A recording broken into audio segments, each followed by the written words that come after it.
दूध घेतलं 1 लिटर. हे पातेल्यात टाकून मी तापवून घेते.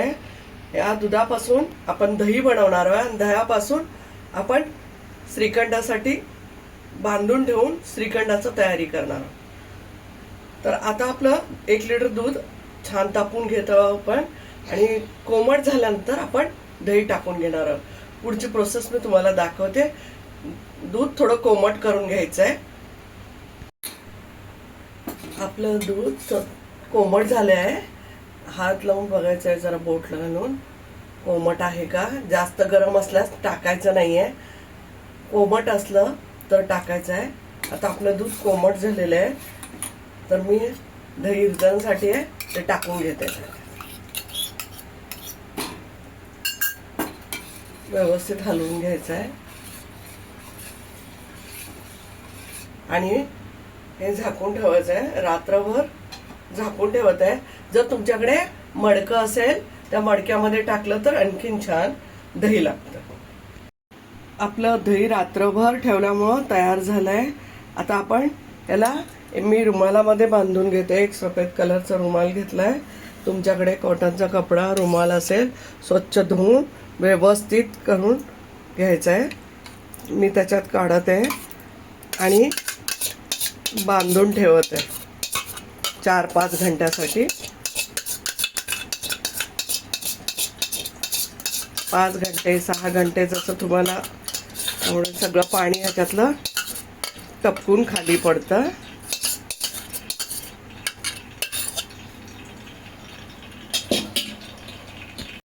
मी अशा पद्धतीने बांधून घेतलंय. सारी सगळ्या बाजू धरून घट्ट एक बाजू असं करून हे अशी गाठ मारून घेतलेली आहे आणि खाली एक चाळण ठेवली आहे आणि खाली पातेलं ठेवलंय आणि हे 6 घंटे साठी ठेवणार आहे. असं पाणी टपकून टपकून व्यवस्थित रीतीने चक्का तयार होईल आणि मग आपण ह्याचं श्रीखंड बनवणार आहोत. पुढची प्रोसेस नंतर पाहू. आपण पुरी बनवणार आहोत. त्याकरता हे साहित्य घेतलंय मी. या वाटीने 2 वाटी गव्हाचं पीठ चाळून घेतलंय आणि 2 चमचे मी रवा घेतलाय. 1 चमचा मी बेसन घेतलाय. तुम्हाला बेसन घालायचं असेल तर घालू शकता, नसेल तर नाही घातलं तरी चालेल. पुरीला कलर चांगला यावा म्हणून घालत आहे. पुऱ्या खुसखुशीत आणि फुगाव्यात म्हणून रवा घालत आहे आपण. त्याकरता थोडं चवीप्रमाणे मीठ घेणार आहोत आणि 1 चमचा छोटा तेल घेणार आहोत. आता प्रोसेस पाहणार आहोत. आपण रवा टाकून घेतलाय, त्यानंतर बेसन हे टाकून मिक्स करून घेणार आहोत. चवीप्रमाणे मीठ टाकून घेणार आहोत.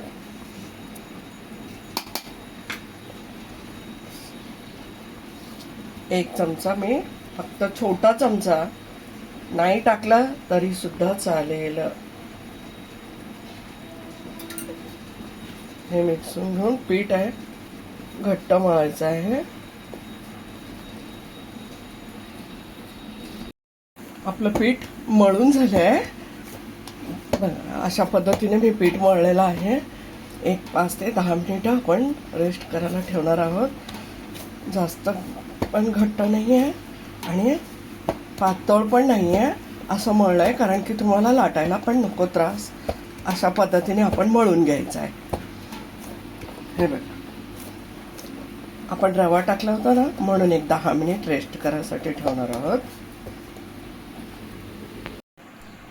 आपण रुमालामध्ये दही बांधून ठेवलं होतं आणि 7-8 तासमध्ये आता बघा सगळं पाणी सुकून गेलंय आणि व्यवस्थित चक्का तयार झालाय. आपण याचा आता आपण श्रीखंड बनवणार आहोत. पुढची प्रोसेस पाहूया.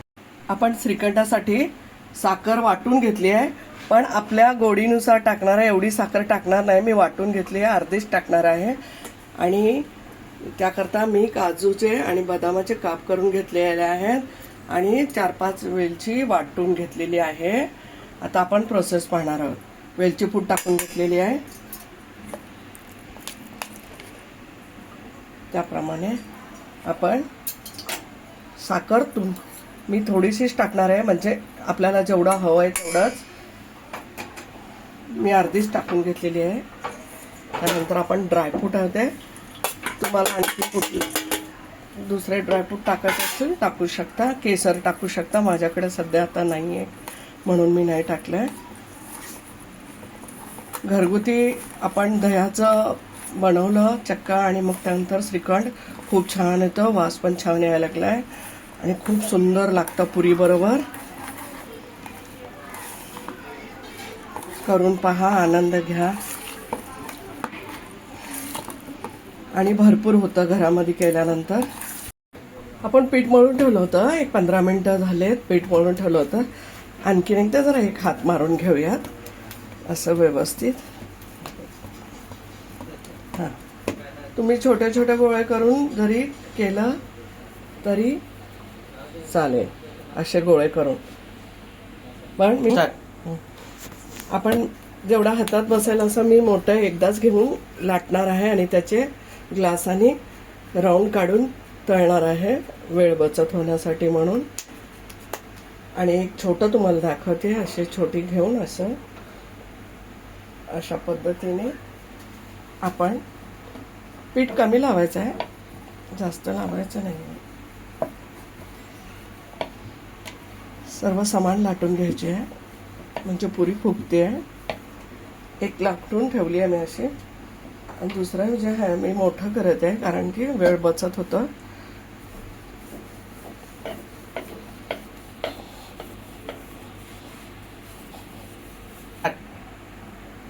आपण आता लाटून घेतलेली आहे अशा पद्धतीने.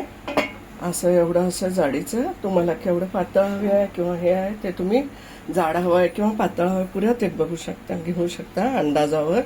मी अंदाजावर पटापट होण्यासाठी म्हणून यूज करत आहे.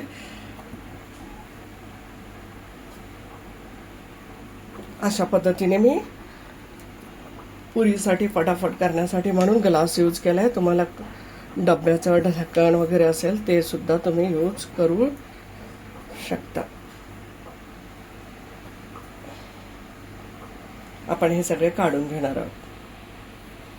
तेल तापलेलं आहे, आपण पुऱ्या टाकून घेणार आहोत. वरून थोडंसं तेल टाकलं की फटाफट फुगलं जातं.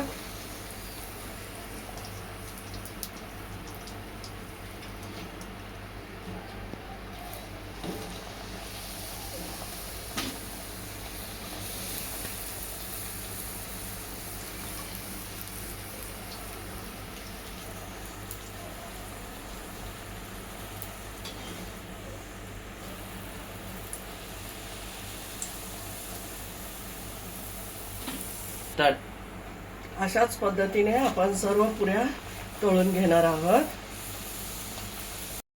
आपण आहे ना बटाट्याची भाजी बनवणार आहोत पुरी सोबत पण खायला. श्रीखंड, पुरी आणि बटाट्याची भाजी. त्याकरता लागणारं साहित्य बटाट्याच्या भाजीचं: मोहरी घेतली आहे मी 1 चमचा, छोटा चमचा मी जिरे घेतले आहे, अर्धा चमचा हळद घेतली आहे, कढीपत्ता घेतला आहे, कांदा घेतला आहे, एक बारीक चिरून, 5-6 मिरच्या चिरून घेतल्या. तुमच्या तिखट किती हवं आहे तेवढं घालायचं आहे. मी लसणाच्या पाकळ्या घेतल्या आहेत 4 बारीक चिरून घेतले, कोथिंबीर चिरून घेतली आहे आणि थोडीशी चिमट साखर घेतली आहे आणि मीठ चवीप्रमाणे घेणार आहोत आपण. आणि तेल फोडणीसाठी. आणि बटाट्याचे काप शिजवून अशा पद्धतीचे काप करून घेतलेले आहेत आपण. मोहरी टाकून घेतली आहे, त्यानंतर आपण जिरे टाकलेले आहे, लसूण टाकून घ्यायचं आहे, कढीपत्ता, मिरची आणि कांदा मी एकसाथ टाकला आहे नरम होण्यासाठी म्हणून.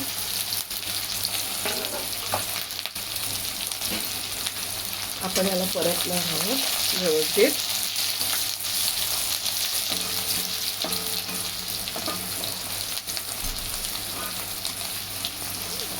टाकून घेणार आहोत. कांदा थोडासा मऊ झाला मग हळद टाकून घेते, मीठ पण टाकून घेणार आहोत, चवीप्रमाणे मीठ टाका.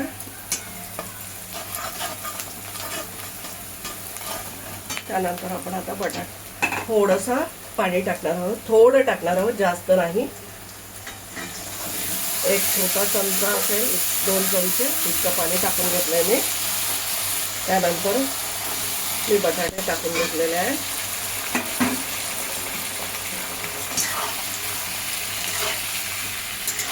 जास्त नाही, 2च चमचे पाणी टाकायचं आहे आपली भाजीला व्यवस्थित कोटिंग यायसाठी म्हणून. त्यानंतर आपण कोथिंबीर पण टाकून घेणार आहोत. त्याचप्रमाणे आपण चिमूटभर साखर घेतली होती तीही टाकून घेणार आहोत. व्यवस्थित परतून घ्यायची भाजी. भाजी व्यवस्थित परतून झाली आहे. छानपैकी तेलकट आणि सुंदर, दिसायला पण छान आणि खायला पण चविष्ट अशी बटाट्याची भाजी झाली आहे. एकदा करून पहा आणि खूप छान लागेल. कमेंट करायला विसरू नका. बघा रेडी झाली आहे आपली भाजी. आपण सर्व करून घेणार आहोत. आपलं श्रीखंड, पुरी आणि बटाट्याची भाजी सर्व केलेली आहे. मस्त खा, स्वस्त राहा, आनंदित राहा. लाईक करा, शेअर करा, सबस्क्राईब करा. धन्यवाद.